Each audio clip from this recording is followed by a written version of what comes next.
Hi everyone. Good morning, good afternoon, good evening to everyone. Welcome to our day of knees in the physical week of Cancer. So we just have other 2 days of this path and then the 5 days out of time to begin our new year. So let's begin with our topic for today, which is the human consciousness. I have some things already here. So just remind you that the 5 days out of time will be our last connections at 10:20 p.m. And August 4th, there won't be more any other alignments, okay, every day. But even though I will make some videos before regarding the task of the 12 systems for August 22nd, okay? La conciencia humana. Let's begin with human consciousness. So first of all, talking about what we said yesterday, regarding Animalia, the great family from which we are part of. Humans are not another kingdom. Humans are part of the animal kingdom, okay? And this is important to make difference, or not difference, to make this clarification, because sometimes when we speak about these realms and all these kind of things, we usually can tend to mention the vegetal kingdom, the animal kingdom, and the human kingdom, okay? But it's important to know that that biologically speaking and objectively speaking, there's no human kingdom. Throughout history, we have kind of called this human kingdom because we are very different from the other animals of this great family of Animalia. We have cultures, we do many other things that animals don't do.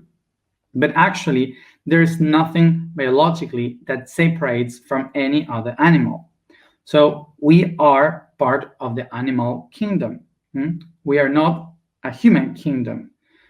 The only thing that makes a huge difference between humans and animals is how we perceive the world and how we work with our inner conception of the world. Okay. For sure, when we think about humans and we say about the human kingdom or the importance of this species upon the animal kingdom, is because we usually say humans are intelligent, and we describe this species like the only intelligent species, and animals are not. And this is a misconception because we know now that many animals are also intelligent. So the reason why we think that the main difference between humans and animals is the intelligence is a very old point of view, and even religious point of view, in which we believe that humans are upon the animals and we are better, and so we are intelligent and they are not. Actually, they haven't done any test before with animals like now has been done. There are many animals that are intelligent in nature, and not all of them are like close to humans, like chimpanzees. But there are some other animals like the octopus that they are also clever and intelligent in the same way as a cat or a dog. We sometimes can think that you eat octopus, but of course they are as intelligent as a pet. To understand actually what is why there are animals that are intelligent, we have to remember what intelligent means. Intelligent comes from the Latin word inte legere. Inte means between, and legere means to read. So actually, the concept means that you are able to read between the lines, which means that if you have different objects in front, you are able to acknowledge the difference between them and create maybe a third one, or to create an idea or something new from the group of things that you have in front. So you can check and take a new object or idea from the tools that you have in front. That would be intelligence. As I said, there are many intelligent beings then that you can check, many of them that can interpret realities and create a third one that you can find in all the animal kingdom, like all the cetaceous family, which includes dolphins, whales, killer whales, how do you call it that? Orca? I don't know. Also other kind of mammals, like the felines, the canines, I don't know, the dogs and the cats, horses, parrots, ravens. So there are many animals in the animal kingdom that has intelligence. Of course, all the apes and all the macaque family, they also are intelligent. So we are not the only ones. So we can mention many of them, like cows, elephants, many of them. What makes humans so special? Why humans are so different from other animal species? First of all, we have to remember that all the animal kingdom and other kingdoms too, but mainly the animal kingdom, has these two main difference in how they live the reality, which is the unconscious and the conscious. The unconscious means that all the things that we inherit from our families, from our ancestors, so are all impulses that we inherit as bringing the data from the past, and we act in a reaction to that. So that would be what we share with the animal kingdom, which is to eat, to sleep, and to reproduce. Mainly that is what we share with the animal kingdom.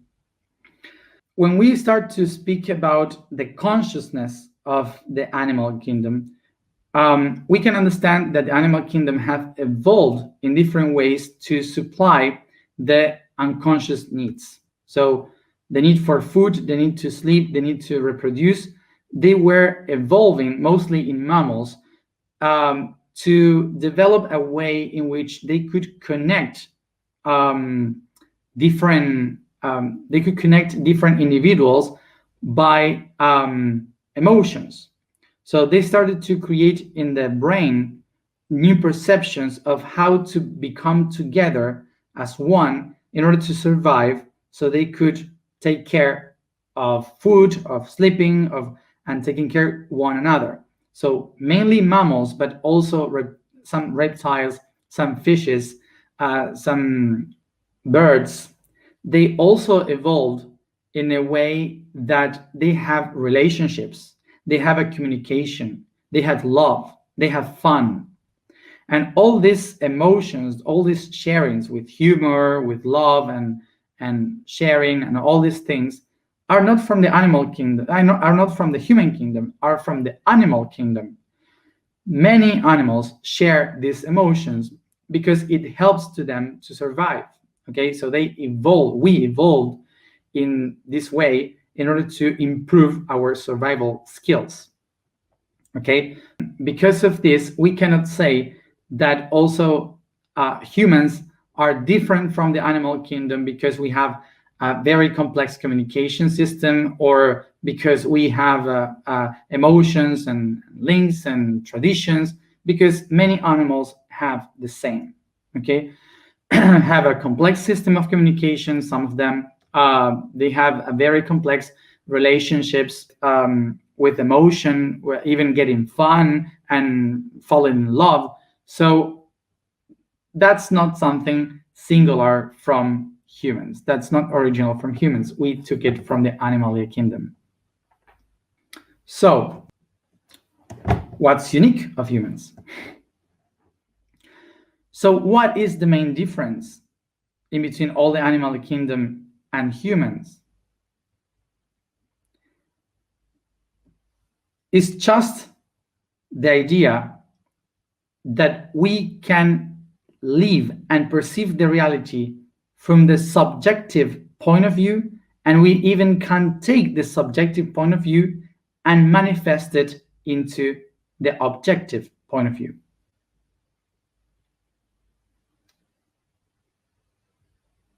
So let's go into that. So how can we explain why a human does lives from the subjective point of view, creating the objective point of view? In this way, for example, the world outside is objective, means that it has objects, okay? So it's objective.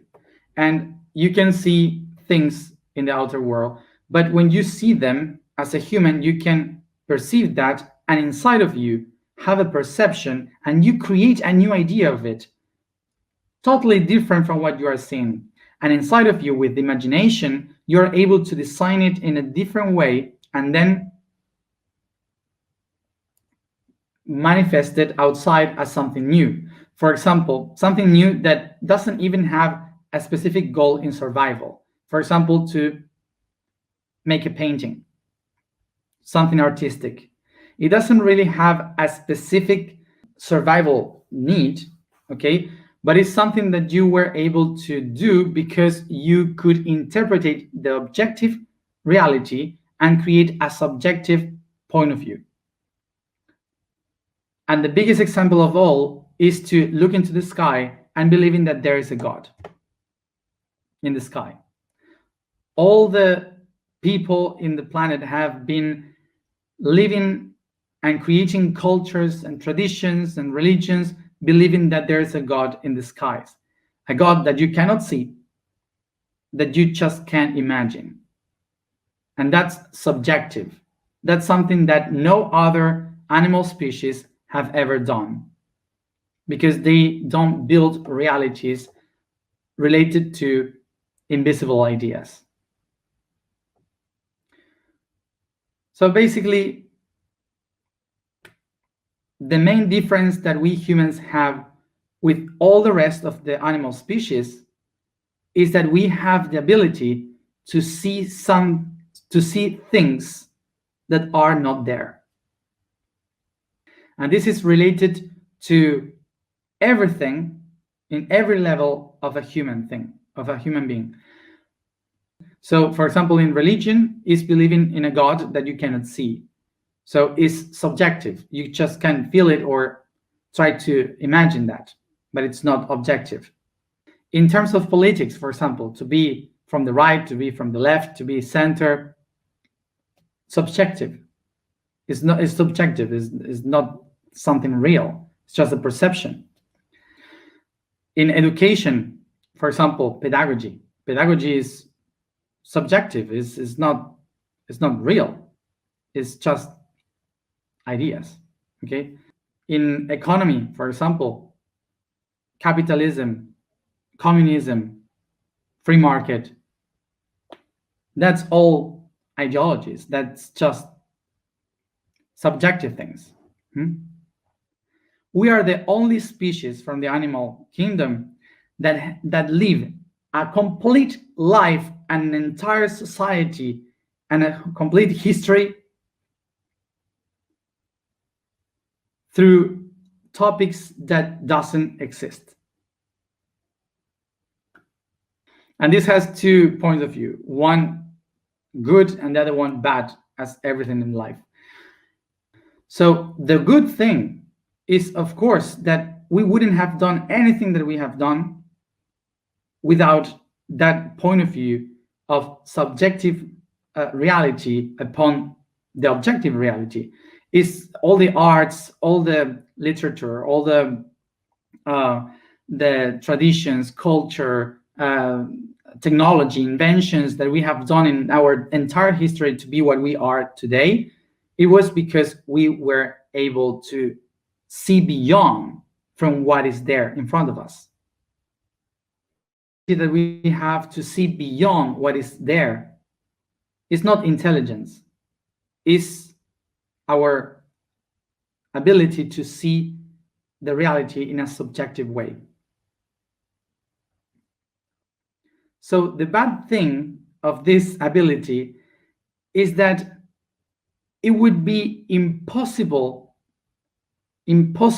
for everyone to have a main point of support, a main point of support in which we could all rely and say that's the truth, because anything that could happen, we will always see it from our point of view. So truth will be never understood by humans, because we will always see everything in a subjective way. So basically, our greatest ability is our worst weakness. The reason why we have been doing all this in a bad way is because we are evolving, but because also, in the same way as the animals has the unconscious and the conscious way, we also have, as humans, a human unconscious and a human conscious. So let's see this.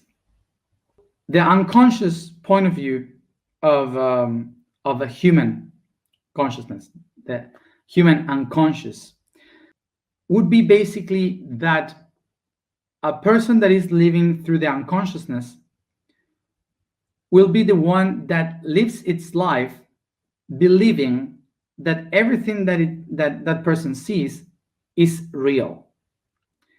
And this means that every one of us, we have a background that we inherit from our ancestors of beliefs, traditions, from our family, from our cultures, from our history. And when we receive all that without judging it, without understanding it, we just become unconscious, because we cannot make the difference. We cannot understand what is real from what is not. We cannot, from the unconscious point of view, we cannot make the difference between what is a belief or a perception from what is the object. Okay, so we are just following by nature, something that comes from other humans. So a way to understand this unconscious that we have as a humanity that we all share is through morality and ethics. Morality and ethics are like a kind of a list of things that tells you what is good and what is bad. But what is good and what is bad is a completely subjective reality. For example, the lion that eats the zebra, the lion has no clue what is bad and good, and the zebra has no clue what is bad and good. It just happened. So they don't think if it is bad or good what they are doing. They're just doing it. We are the ones that put the projection, the subjective projection to the nature, believing one thing is good and one thing is bad. But that's something that in nature doesn't exist. Our subjective point of view is being projected to the reality, and we kind of try to put our perception to the entire universe to settle the idea that the universe works according to our morality and ethics.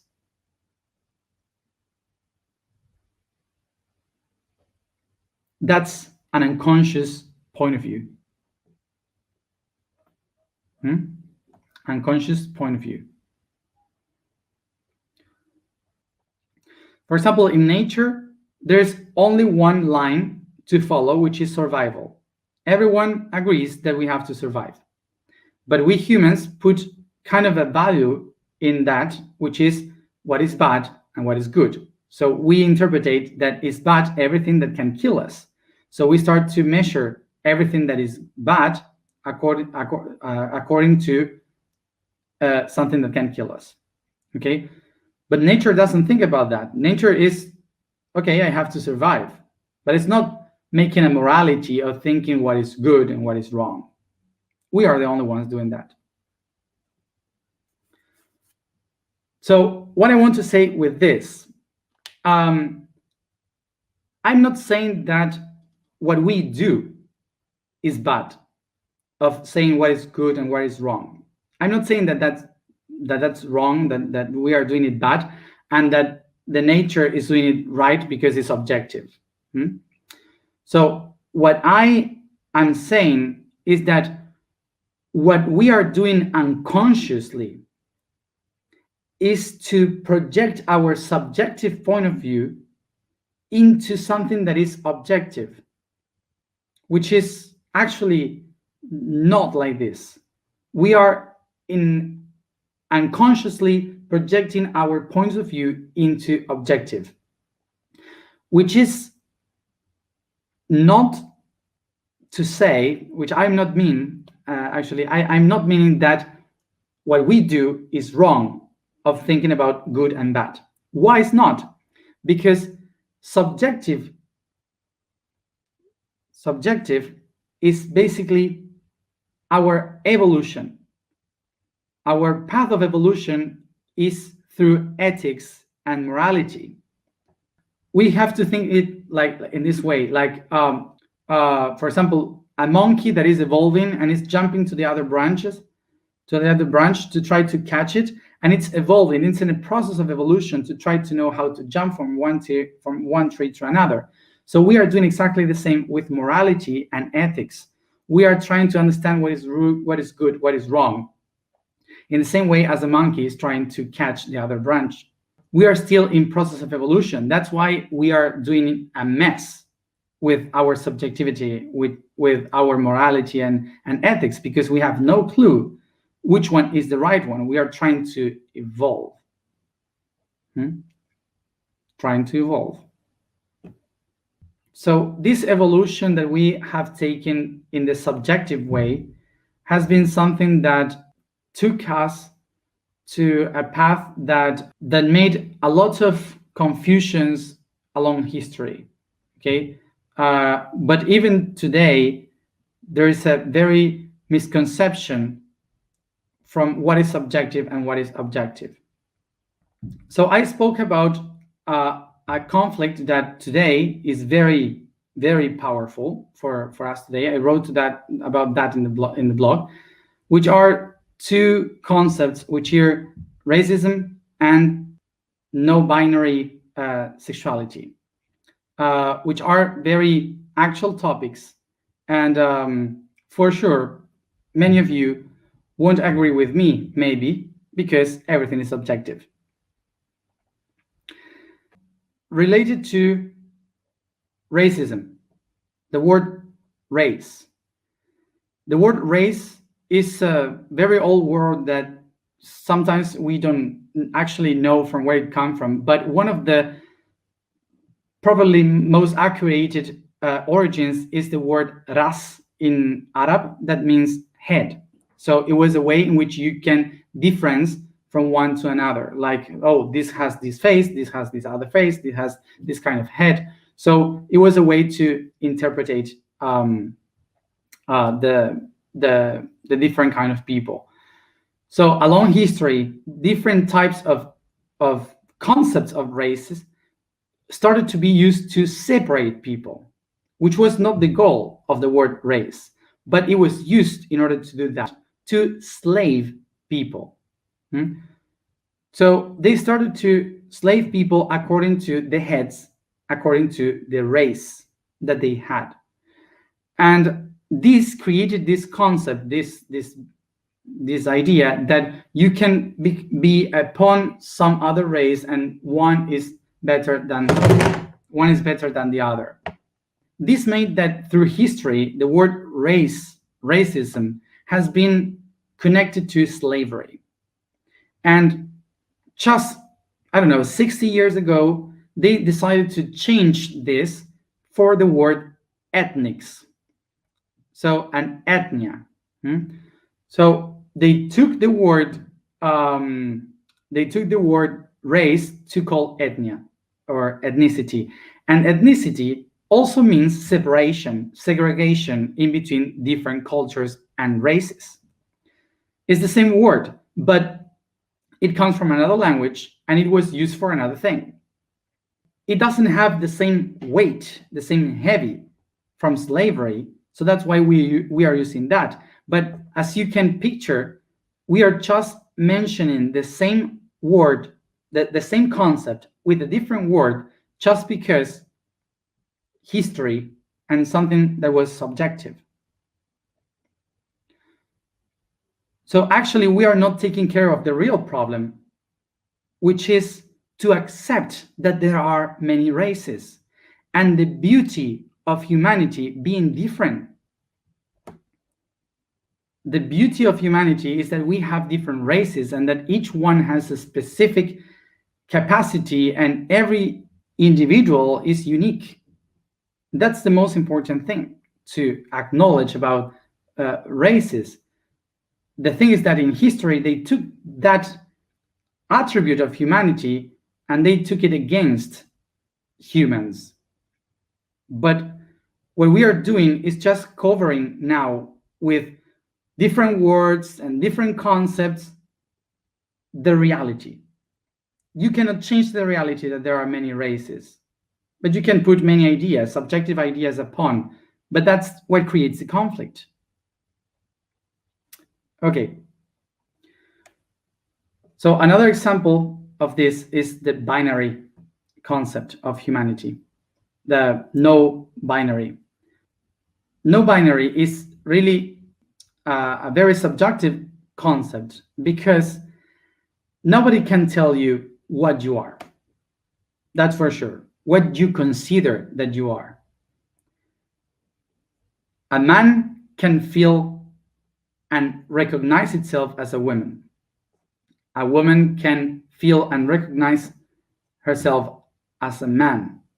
And that's no discussion about it because it's subjective. It's something that you feel, that you know, that you have within. So it's okay. It's fine. So it's something that I would never disagree with because it's subjective. It's something that you feel. So nobody can tell you nothing against that.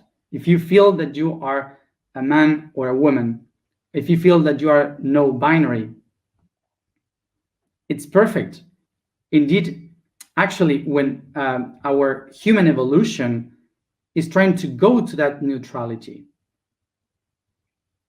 is going to try to understand that we are all one, and that from the subjective point of view, there's no need to make a difference between feminine and masculine.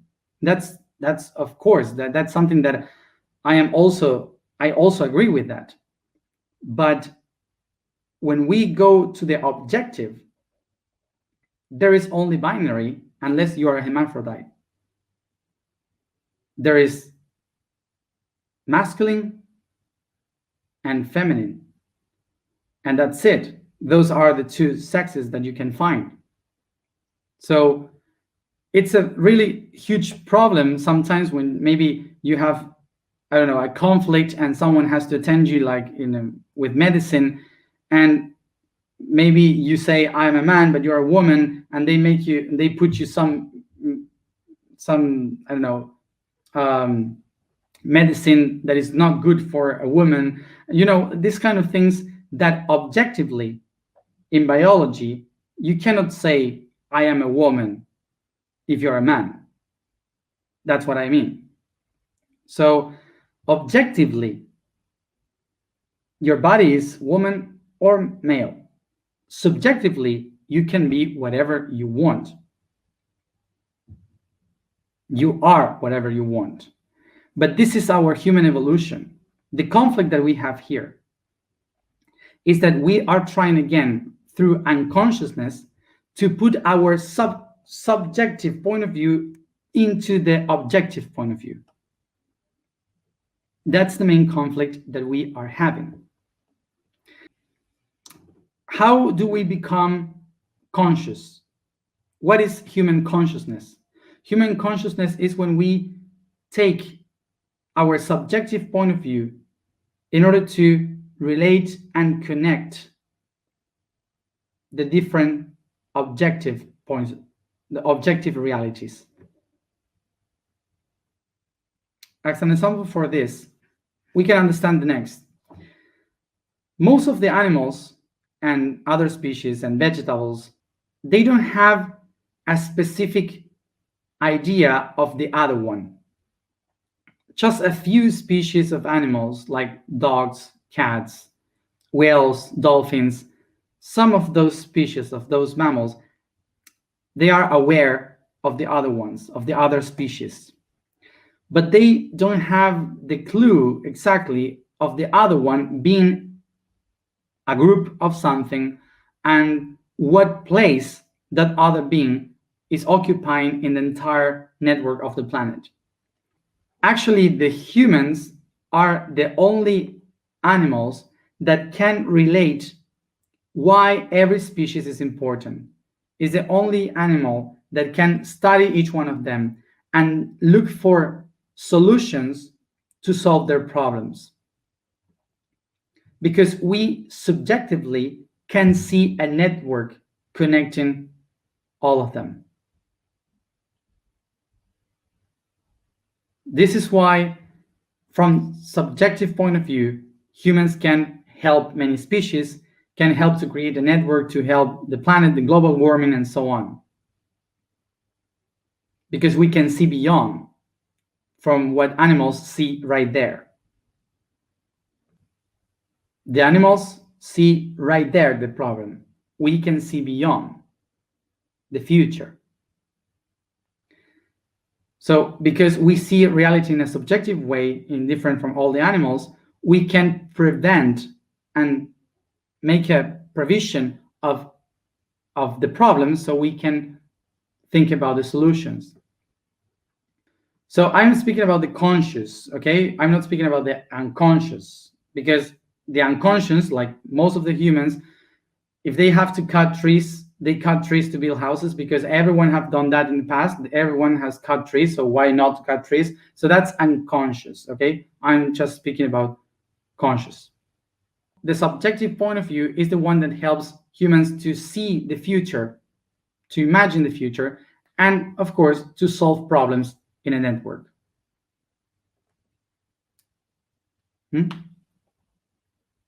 A very conscious aspect of humans, of humanity, is that our ability to see beyond in a very subjective way is the one that allows us to see the invisible. And that makes us the only species that can live a reality through a multidimensional idea. We can perceive everything through a multidimensional reality, and we create our civilizations according to a multidimensionality. So this means that we can think about the divine concept and connect it to the worldly concept. So we can connect heaven and earth. So our conscious aspect in evolution is to be a bridge between many dimensions, between heaven and earth. And that makes us the only animal that can connect the external world with the internal world and manifest through all the dimensions our internal world into the external world. So there are animals that can perceive other dimensions, but they cannot manifest those dimensions here. basically our species is evolving in a consciousness related to a multidimensionality that can unite the subjective point of view with the objective point of view, and to manifest the invisible into the visible. The vibration today is Ku. The statement today is I am the root of time.